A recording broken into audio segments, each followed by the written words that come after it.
Свободы больше не будет. Журналисты, активисты, оппозиция, все, кто хоть немного не согласен с Москвой, их будут запугивать, сажать в тюрьму, уничтожать. Не будет больше споров, дебатов, каких-либо вопросов. Будет лишь один голос, который будет звучать из Кремля. Молодежи больше не будет. В 2024 году вдвое больше людей отказалось принимать осетинское гражданство. Им просто не осталось места в родном краю. То же самое будет происходить и в Абхазии. Молодые амбициозные люди будут уезжать, не желая жить в замкнутом пространстве. Останутся лишь те, которые будут готовы обслуживать военную российскую базу.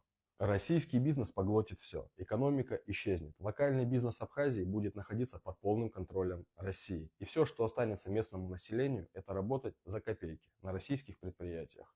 И чем все закончится? Россия полностью отменит Абхазию, произойдет тотальная схинвализация, не будет больше свободного мнения, свободных действий, будет полный контроль и подчинение.